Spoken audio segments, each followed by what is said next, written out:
네. 자, 오늘은 창세기 32장 24절에서 31절. 너의 이름이 무엇이냐? 너의 이름이 무엇이냐라는 말씀으로 말씀을 선포하도록 하겠습니다. 이 오늘 말씀은 읽으셨던 이 말씀을 통해서는요, 야곱의 이 인생길에서 그를 돌보시는 하나님의 손길, 그리고 그에게 질문하시는 하나님의 그 질문을 통해서 바로 야곱을 변화시키시고 또한 우리에게 주시는 귀한 은혜의 말씀이 있습니다. 야곱은 이 자리에 설 때까지, 하나님과 맞서서 설 때까지 그는 밧단 아람에서 이 야곱의 삼촌 라반으로부터 헤어진 뒤에 이제는 아버지 이삭이 계시는 바로 가나안 땅으로 가는 중이었습니다. 그런데 가는 중에 이제는 형 에서에게 미리 전가를 보냈더니 형이 남자 400명을 끌고 오고 있는 중이라는 겁니다. 자, 그거는 바로 동생 야곱을 죽이기 위해서 이제 에서가 오는 겁니다. 그는 두려웠습니다. 떨렸습니다.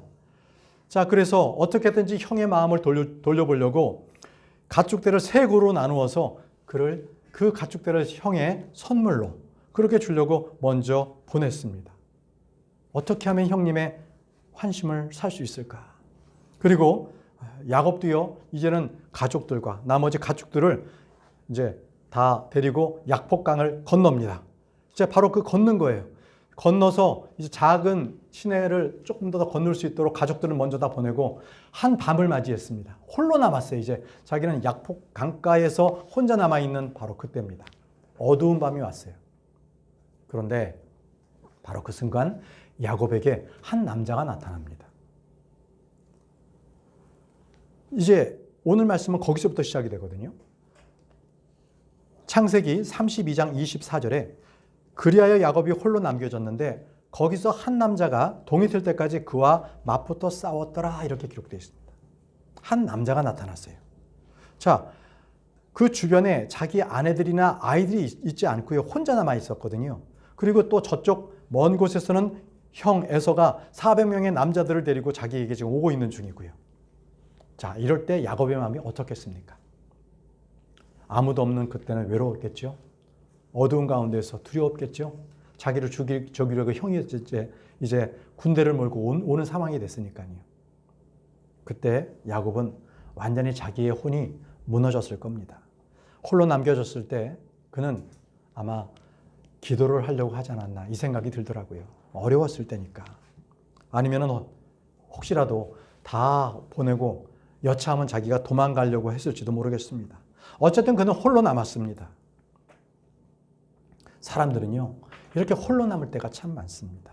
여러분들이나 저나 마찬가지였을 거예요. 언제나 사람의 위기가 닥치면요, 그때는 자기를 도와줄 사람이 아무도 없습니다. 결국 자기가 그것을 견뎌내야 되는 거예요. 그때는요, 자기가 모았던 재산이나 자기를 도와줬던 사람이나 자기의 명예가 높은 거나 사회적 지위가 높은 건 아무 소용없더라고요. 마지막 결정의 순간에는 외로움 속에서 자기가 결정을 해야 되는 상황입니다. 자, 야곱은 이 어두운 밤에 자기 혼자 스스로 결정을 해야 되는 그런 상황에 와 있습니다. 그렇게 외롭고 고독한 시간에 어떤 한 남자가 찾아왔습니다. 이 남자는요, 예수 그리스도십니다. 하나님은 야곱과 날이 새도록 맞붙어 싸우셨어요. 예전 성경에는 씨름했다, 웨슬이기 때문에 씨름이다라고 번역했는데, 하나님과 그러니까 씨름, 그런 우리나라는 전통 민속 씨름처럼 삿바 잡고 이런 그거 아닙니다. 그냥 막 엉겨 붙어서 막 이렇게 다툰 거예요. 힘으로 막. 그래서 맞붙어 싸우다라는 번역을 했는데 이게 잘 된 것 같습니다. 자, 맞붙어 싸우다. 이 명칭을 가진 예언자가 있는데 그 이름이 하박국입니다. 하박국서 여러분들 읽으셨잖아요. 하박국이 바로 하나님과 맞붙어 싸우다인데, 하박국서를 잘 보게 되면 거기도요, 그는 하나님께 의문의 질문을 던집니다. 하나님, 이럴 수 있어요? 왜 이러셨습니까? 왜 이 민족을 이러셨어요? 막 계속 질문을 던져요. 하나님께 답변하세요. 답변을 하고 난 뒤에 답변에서 답을 얻고 하박국에는 주님 감사합니다. 저희를 버리지 않으셨군요. 저는 즐겁습니다. 감사합니다. 이게 하박국입니다. 자, 우리는요, 크리스천으로서 맞붙어 싸워야 할 상대가 있습니다. 누구하고 싸워야 하냐면요. 혈과 육으로 싸우면 절대 안 됩니다. 그거는 패배하는 거예요. 보세요. 에베소서 6장 12절. 이는 우리가 살과 피를 맞붙어 싸우는 것이 아니요 오직 정사들을 대적하고 권능들을 대적하며 이 세상 어둠의 주관자들을 대적하고 높은 곳들에 있는 영적 사악함을 대적하여 맞붙어 싸우기 때문이라. 자, 우리가 맞붙어 싸우는 거 정리됐죠? 자, 정사가 있습니다. 영적 존재입니다. 그리고 권능이 있습니다. 보이지 않는 영적 존재들입니다. 그리고 세상의 어둠의 주관자들, 마귀들입니다. 그리고 어둠 속에 있는 높은 곳에 있는 영적 사악함, 둘째 하늘에 있는 지금 마귀들을 말하는 그들과 우리는 싸워야 합니다. 자, 맞붙어 싸운다. 바로 야곱은 지금 아무도 없는 강가에서 홀로 남아서 지금 한 남자와 맞붙어 싸우고 있습니다. 야곱이 어떤 사람이에요? 그는 그때까지 살아온 이래로 해서 결코 한번 맞붙어 싸우면 그는 실패를 몰랐던 사람입니다. 어떻게든지 그는 반칙을 쓰든 불법을 쓰든 무조건 이기고 봅니다. 야곱의 전술은 딱 하나입니다. 속임수. 그 속임수 때문에 그는 도리어요 삼촌 라반에게 10번의 급료를 갈취당하고 속임당하고 자기가 똑같이 당한 거예요. 그렇습니다. 남들 속이면 자기가 그렇게 당하는 거죠. 이것은 꼭 마귀의 전술과도 똑같은 겁니다. 자, 25절 보겠습니다. 그런데 그가 자신이 그를 꺾지 못하는 것을 보자 그가 야곱의 넓적다리에서 움푹 들어간 곳을 건드렸더라. 그러자 그가 야곱과 맞붙어 싸우는 동안 야곱의 넓적다리에서 움푹 들어간 곳이 위골되었더라 라고 했습니다. 자, 여러분, 하나님의 천사와 야곱이 맞붙어 싸운다. 힘으로 되겠습니까? 야곱이 무슨 천하장사도 아니고요. 그럼에도 불구하고 그는 끝까지 버텼어요. 그래서 결국은 하나님의 천사가, 주의 천사가 그가 자신이 그를 꺾지 못하는 곳을 보자 이렇게 말씀하셨잖아요. 참으로 이상합니다. 어떻게 주의 천사가 야곱 그 하나를 이기지 못했을까요? 주의 천사가 어떤 사람이냐고요? 이 주의 천사는요, 히스기야 왕 때에 시리아 군대 18만 5천 명을 그냥 단번에 죽인 그러한 능력이 있는 그런 천사입니다. 천사가 그래요. 열왕기하 19장 35절에 보게 되면 그리고 그 밤에 이러한 일이 있었으니 주의 천사가 나가서 주의 천사가 합니다. 아시리아인들의 진영 안에서 18만 5천 명을 쳤더라. 한 번에 쳤어요. 그런즉 보라. 그들이 아침에 일찍 일어났을 때 그들이 모두 죽어있는 시체들이 되었더라. 그냥 한 번에 쳐버린 거예요. 18만 5천을. 그런 주의 천사인데 야곱 하나를 못 이기겠어요?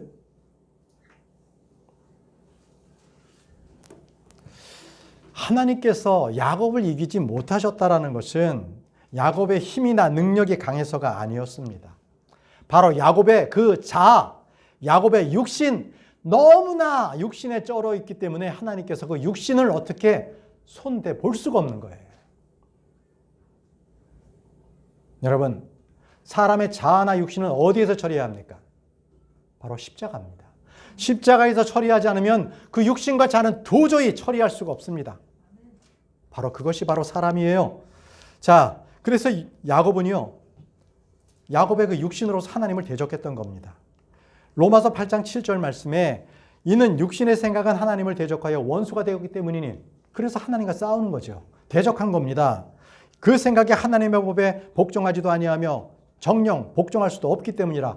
야곱은 육신의 사람이었기 때문에, 사악한 사람이었기 때문에 하나님과 맞붙어 싸워서 결코 질 수가 없었어요. 왜? 육신적인 사람이니까 하나님이 그를 어떻게 할 수가 없었던 겁니다. 그는 하나님과 원수였습니다.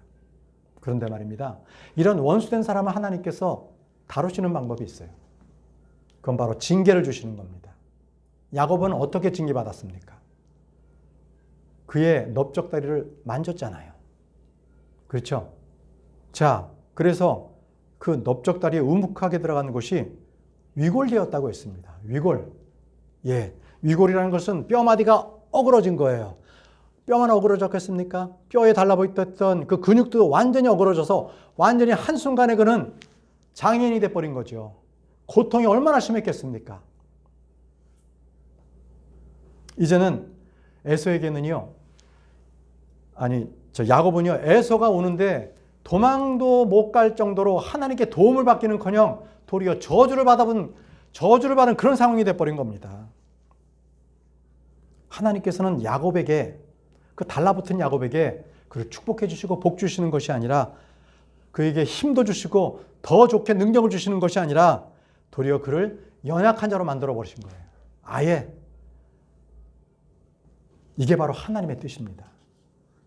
하나님은 육신을 신뢰하는 자에게 바로 이렇게 하나님은 징계를 주십니다. 야곱으로서는요, 안 그래도 이제 형 에서가 쫓아오는 데 있어서 지금 절망적인 상황에서 이제 주님을 만나서 뭔가 좀 얻어보려고 했더니 더 비참한 신세가 되고 말았습니다. 하나님은 먼저 우리를 주님 앞에 굴복시키게 하십니다. 그래서 정말 자기 자신을 연약한 자로 만드시는 것을 주님께서는 기뻐하세요.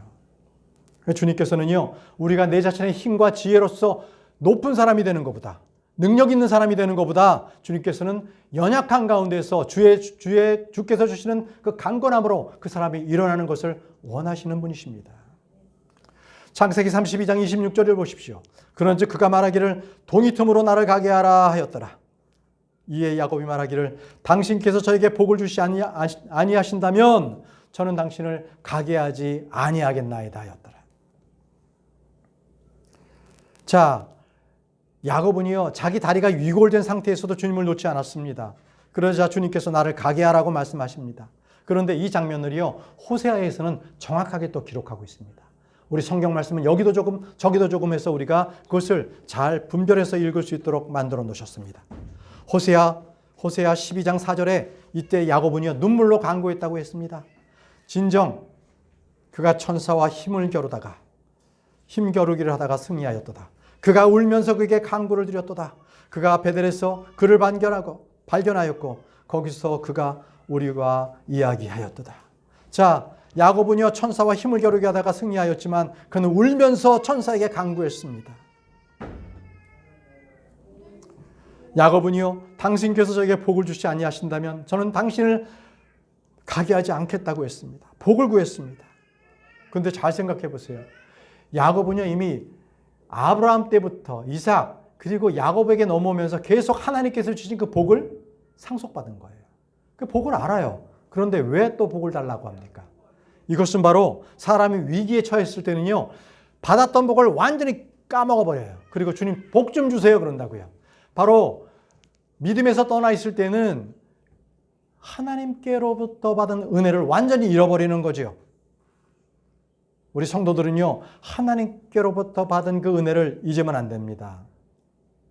받은 복을 또 달라고 할 필요가 없어요. 이미 받았기 때문에 그것을 잘 기억하고 깨달으면 됩니다. 자, 27절입니다. 창세기 32장 27절. 그러자 그가 그에게 말하기를 너의 이름이 무엇이냐 하였더라. 이에 그가 말하기를 야곱이옵니다 하였더라. 야곱이옵니다. 자, 주님께서 야곱에게 너 이름이 무엇이냐라고 물었죠. 이러한 그 질문을 우리 주님께서는요, 아담에게도 하셨어요. 아담이 죄를 지었을 때 내가 어디에 있느냐라고 물으셨습니다.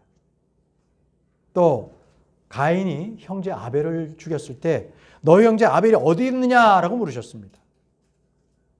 그리고 신약에서 베드로에게는요, 내가 이것들보다 나를 더 사랑하느냐?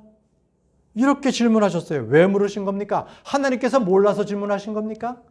결코 그러신 분이 아닙니다. 하나님께서 무엇인가 물으신다면 그것은 자신이 하나님 앞에 어떤 상태로 서 있는지 내 자신 스스로 돌아보라는 것입니다. 그러기에 하나님께서 묻는 겁니다. 질문하시는 거예요.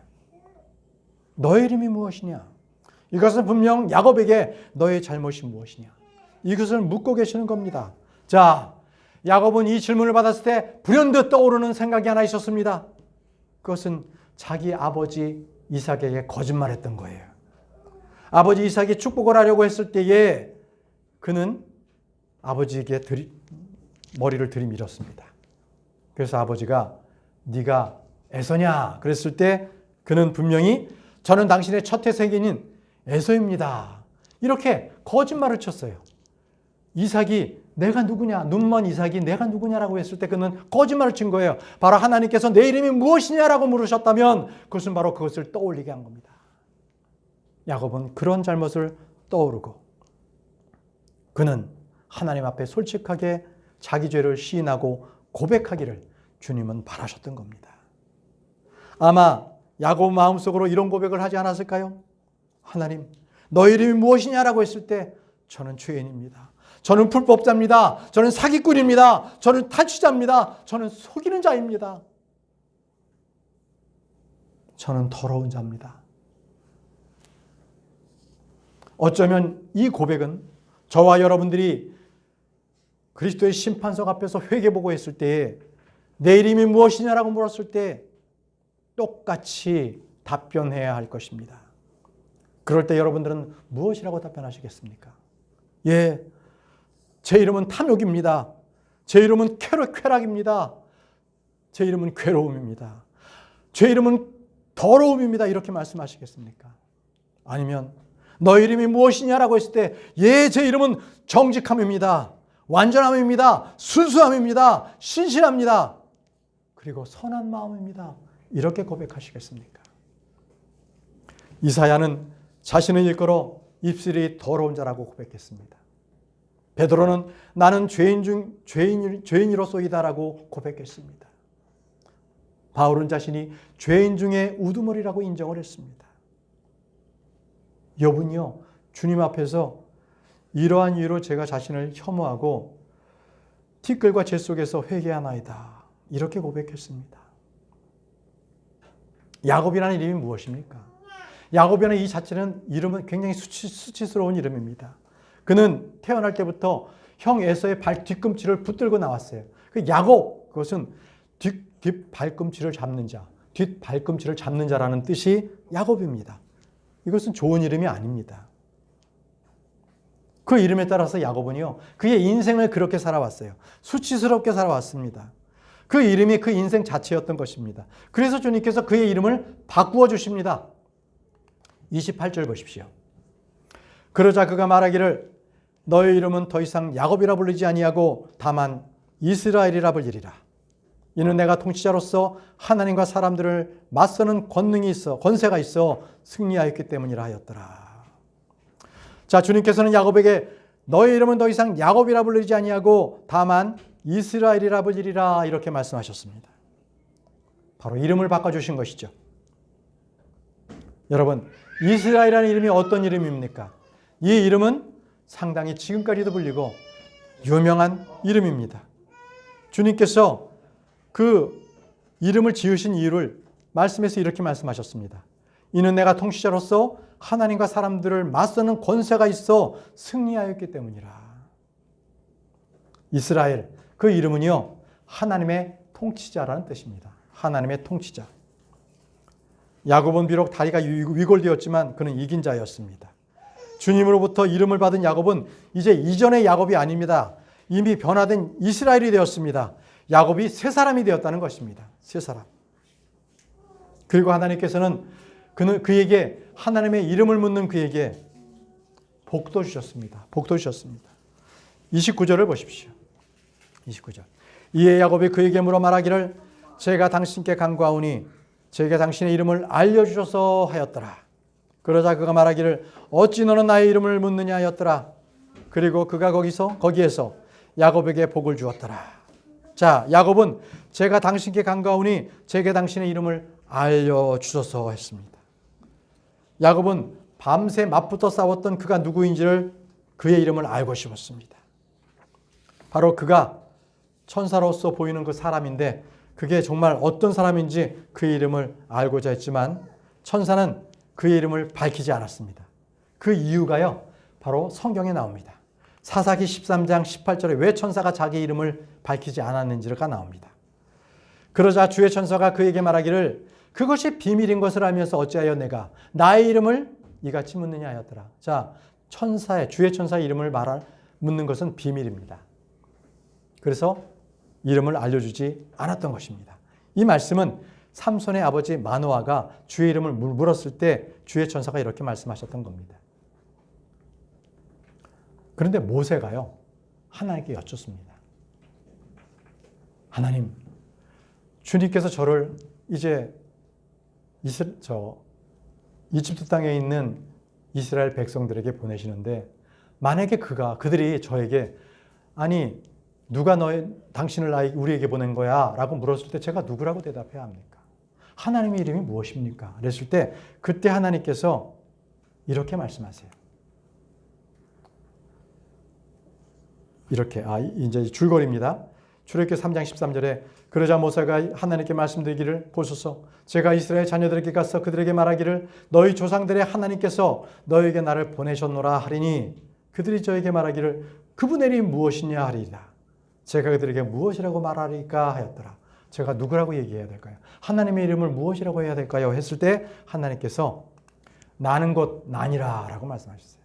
I am that I am. 하나님의 이름이 I am입니다. I am. 나 스스로 있는 자.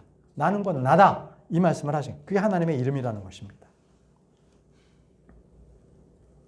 자, 이제 이 야곱은 복을 받았습니다. 그래서 창세기 32장 20절에 그리하여 야곱이 그곳의 이름을 푸니엘이라 불렀으니 이는 내가 얼굴과 얼굴을 맞이하여 하나님을 보았으나 내 생명이 보존되었도다 하였기 때문이라. 자, 야곱은 그 이름을 푸니엘이라고 불렀어요. 그 장소를. 푸니엘이라는 뜻은 하나님의 얼굴이라는 거예요. 하나님의 얼굴. 그러니까 그 장소가 하나님과 내가 얼굴과 얼굴을 마주해서 맛보았다. 마주해서 보았다. 그래서 그 이름을 푸니엘이라고 줬습니다. 그런데 야곱이 본 하나님은요, 이 주의 현현입니다. 주님께서 사람의 몸으로 완전히 이 땅에서 오시기 전까지는 천사처럼 이렇게 구약에서는 주의 천사로서 오신 거예요. 그걸 야곱은 봤던 겁니다. 자, 야곱은 이해가 안 됐어요. 어떻게 내가 하나님의 주의 천사, 하나님을 봤는데 내가 살아있지? 이런 의문을 가졌던 거예요. 그래서 이렇게 얘기하지 않습니까? 말씀 보세요. 내가 얼굴과 얼굴을 마주하여 하나님을 보았으나 내 생명이 보존되었도다. 그러니까 하나님을 보면 죽습니다. 죄인이 하나님을 보면, 거룩한 하나님을 보면 바로 하나님 앞에서 죽습니다. 그래서 하나님을 마주 볼 수가 없어요. 모세도 하나님을 보고자 했지만 하나님의 뒷모습만 보여주셨어요. 자, 주의 얼굴을 본 자가 죽는다는 것은요, 야곱이나 마노아나 이사야나 다 알고 있었어요. 그래서 이사야 6장 5절 말씀에 그때 내가 말하기를 나에게 화로다. 이는 내가 망하였기 때문이요 라고 했어요. 왜 그래요? 왜 그가 자기가 화를 당했고 자기가 왜 망하게 됐다는 것입니까? 뒤에 그 이유가 나옵니다. 내가 불결한 입술을 가진 사람이며 내가 불결한 입술을 가진 백성 가운데 거하는 까닭이라. 이는 나의 두 눈이 만군의 주신 왕을 보았기 때문이라 하였더라. 그러니까 자기 눈으로 주님을 봤기 때문에 자기는 망하게 되고 죽게 되었다는 거예요. 그게 이사야의 고백입니다. 근데 여러분, 저와 여러분들은 복받은 사람이에요. 우리는 장차 하나님의 얼굴을 얼굴과 얼굴로 마주볼 사람들이에요. 이게 얼마나 큰 복입니까? 31절 말씀 보시죠. 이윽고 그가 푸니엘을 넘어가는 동안 해가 그 위에 솟았으니 그가 자신의 넓적다리를 쩔뚝거렸더라. 이렇게 되어 있습니다. 자, 이제 주님께서는 그에게 복 주시고 이름을 바꿔주시고 떠나셨어요. 이제 아침 해가 떴습니다. 이때 야곱의 영적 상태는 굉장히 충만했습니다. 그에게는 아주 특별한 아침을 맞이하게 된 겁니다.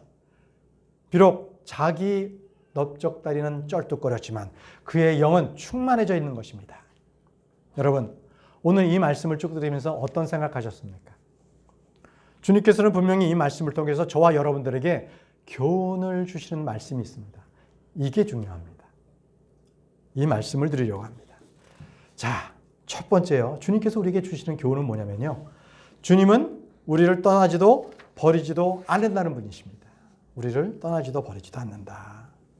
히브리서 13장 5절에 이는 그분께서 말씀하시기를 내가 결코 너를 떠나지도 아니하겠고 너를 버리지도 아니하겠노라 하셨기 때문이라. 야곱이 밤에 혼자 있었습니다. 아무도 도울 자가 없었습니다. 그는 어둠 가운데서 빛도 없이 지냈습니다. 무리들도 없었습니다. 형 에서가 오게 되면 자기는 죽을 목숨이었습니다. 그때 누가 찾아오셨습니까? 주님이 찾아오셨습니다. 그래서 모든 사람들이, 내 친구들, 내 가족들이 나를 떠나도, 나를 버려도 주님께서는 결코 나를 버리시거나 나를 저버리지 아니하신다는 분이십니다. 신명기 4장 31절. 이는 주 너의 하나님께서는 자비로운 하나님이시기 때문이라. 그분께서는 너를 저버리지도 아니하실 것이요 너를 멸하시지도 아니하실 것이요.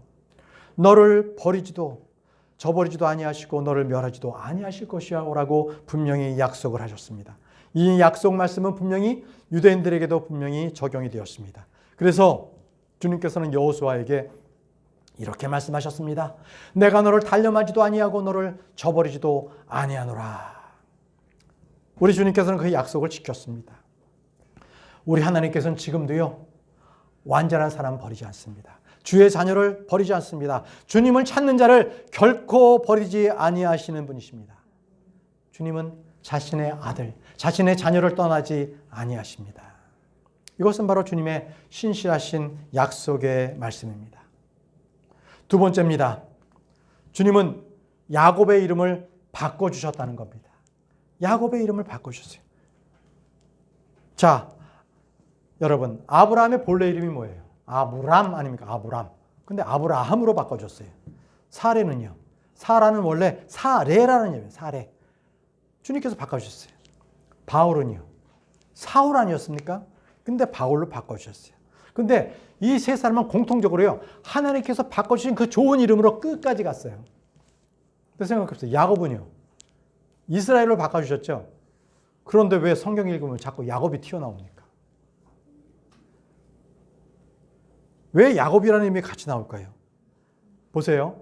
아브라함, 이삭, 그 다음에 이스라엘의 하나님, 이렇게 하지 않고 뭐라고 그러세요? 아브라함, 이삭, 야곱의 하나님이잖아요. 이상하지 않아요? 왜 그럴까? 이 이유는요, 야곱이요, 우리처럼 자꾸 옛날로 돌아가는, 옛날 습성으로 돌아가는 거예요. 습성으로 돌아갈 때마다 주님께서는 야곱이라는 말을 쓰시죠. 야곱, 이스라엘을, 그가 영적으로 충만했을 때는 이스라엘이라고 쓰시지만 그가 영적으로 완전히 쇠퇴했을 때는 야곱이라고 쓰는 거예요. 그래서 야곱의 대환란이 있는 거예요. 환란을 받는 겁니다. 여러분, 야곱이라는 이름 자체가 불신입니다. 불신. 그래서 육신적인 옛 상태, 옛 사람을 말합니다. 그러나 이스라엘은 새 사람을 말합니다.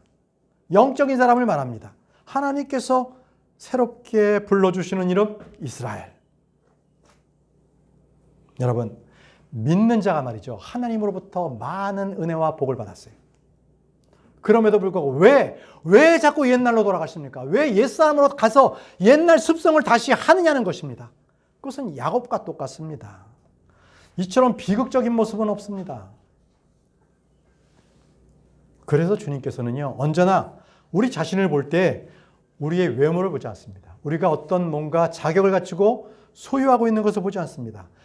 우리 자체, 우리 존재 자체를 보십니다. 그래서 우리의 이름을 바꿔주시는 거예요. 그래서 아까 말씀드렸잖아요. 너의 이름이 무엇이냐? 이름을 부르십니다. 너 얼마 가졌니? 너 부유하게 살았네? 무슨 일을 했니? 관심 없으세요. 내가 누구냐? 이걸 질문하신다는 겁니다. 이 질문에 사무엘은요, 즉각 응답했어요. 즉각. 그 어린 사무엘이 사무엘상 3장 10절에 그러자 주께서 오셔서 서시고 다른 때들과 같이 부르시기를 사무엘아 사무엘하고 부르셨더라. 그때 사무엘이 대답하기를 당신의 종이 듣겠사오니 말씀하소서 하였더라. 사무엘은 자신의 이름을 부르는 하나님 앞에 바로 즉각적으로 응답했습니다. 자, 이제 주님께서는 야곱의 간구를 들으시고 그의 이름을 물으셨습니다. 야곱은 내 자신이 누구였는지, 어떻게 살아왔는지, 자기 자신이 어떤 사람이었는지를 먼저 주님 앞에 고백해야 했었습니다. 먼저 죄의 자백이 먼저입니다. 주님은 야곱에게서 돈이나 힘이나 그 어떤 복을 주신 것이 아니라 그의 인격, 그의 존재, 그 자체의 변화를 먼저 주신 것입니다. 바로 야곱을 이스라엘이라는 이름으로 바꿔주신 것, 그것이 바로 그의 인생 자체를 바꿔주신 것입니다. 그는 육신으로 살 땐 야곱으로 불렸습니다. 그러나 성령의 충만함으로 살 땐 이스라엘로 불렸습니다.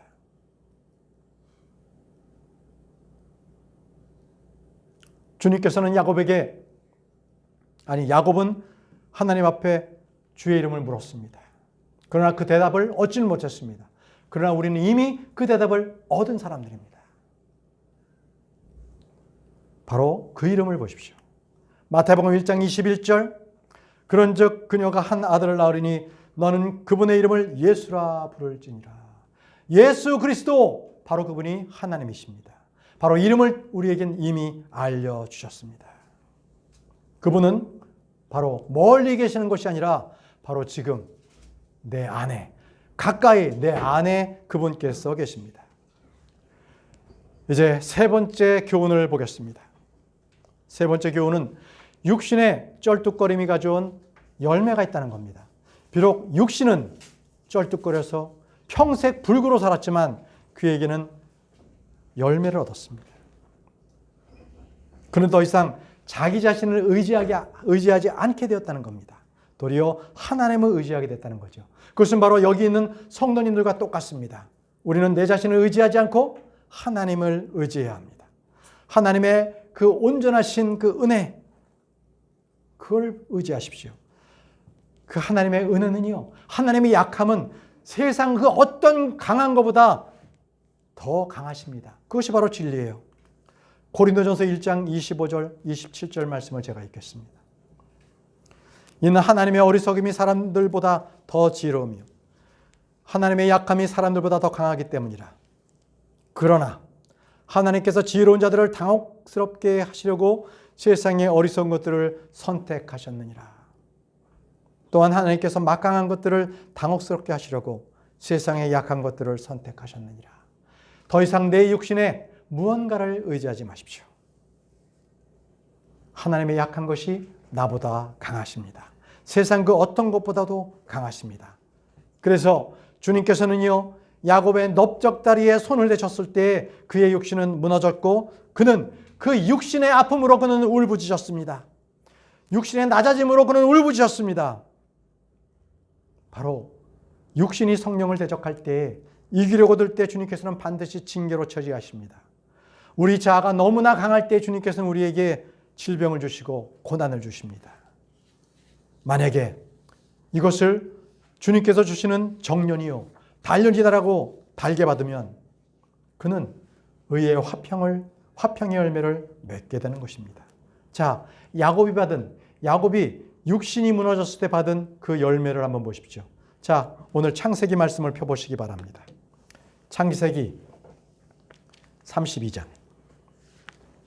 30절에서 31절 말씀입니다. 창세기 32장 30절에서 31절 말씀은 바로 야곱에게 주어진 열매를 주님께서 기록해 놓으셨습니다. 제가 읽겠습니다. 그리하여 야곱이 그곳의 이름을 푸니엘이라 불렀으니 이는 내가 얼굴과 얼굴을 맞이하여 하나님을 보았으나 내 생명이 보존되었도다 하였기 때문이라. 이윽고 그가 푸니엘을 넘어가는 동안 해가 그의 위로 솟았으니 그가 자신의 넓적다리를 쩔뚝거렸더라. 아니, 여기 아무것도 열매가 없는데요. 자, 보시죠. 그는 먼저 육신이 무너졌을 때에 하나님의 얼굴을 마주 보았다는 것입니다.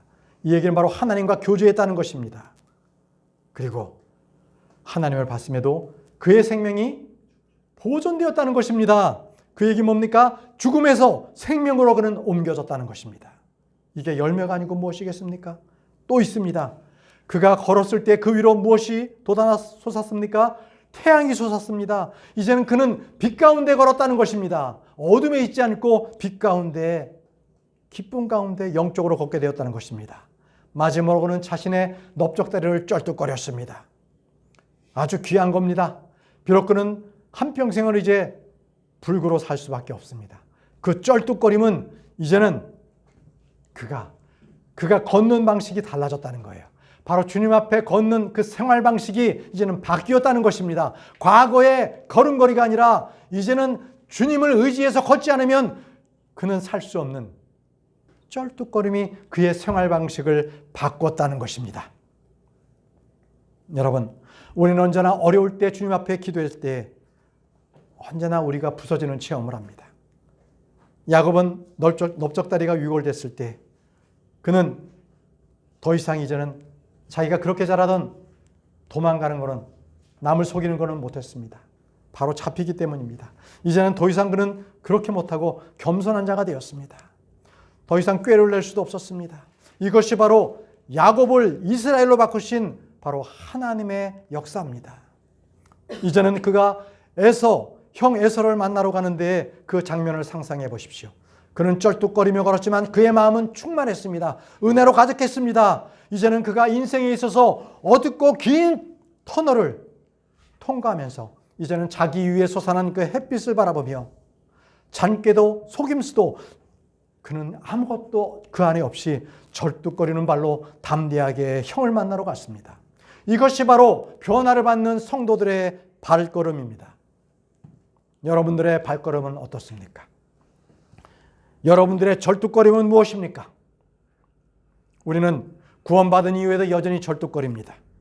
우리 안에 옛 야곱이 있어서 바로 그 옛사람으로 해서 항상 고뇌하고 육신으로 떨어지기도 합니다.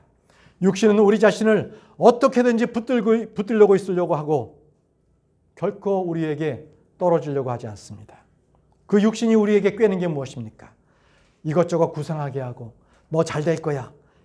너의 인생이 더 잘 될 거라고 하지만 결국은 우리는요 그 육신에 속고 맙니다. 실패하고 맙니다. 그래서 우리는 그 육신을 십자가에 못 박아야 합니다. 이제 야곱은요 남은 평생을 절뚝거리면서 살았습니다. 그러나 그는 육신은 불편했지만 영은 그 어느 때보다도 충만하게 살았습니다. 바로 그것이 생활 방식이 바뀌었다는 것입니다. 생활 방식이. 컨버세이션이 바뀌었습니다. 이제 우리 역시도요 이 육신에 우리가 소망을 두지 맙시다. 바로 도우시는 하나님을 바라보시기 바랍니다. 이제 우리는 옛사람을 벗어버리고 새 사람으로 사시기 바랍니다. 이 말씀을 보십시오. 에베소서 4장 22절. 너희는 이전 생활 방식에 속아나여 옛사람을 벗어버리라. 그 옛사람은 속임수로 가득한 정욕들에 따라 부패한 것이라. 여러분, 나의 옛사람 야곱을 버리십시오. 그 옛사람을 벗어버리십시오. 그리고 이제는 새로운 생활 방식으로 사시기 바랍니다. 정리하겠습니다. 이 한 주간 주님께서 너의 이름이 무엇이냐? 이렇게 물으신다면 비록 우리 육신은 쩔뚝거려도 영적으로는 충만해서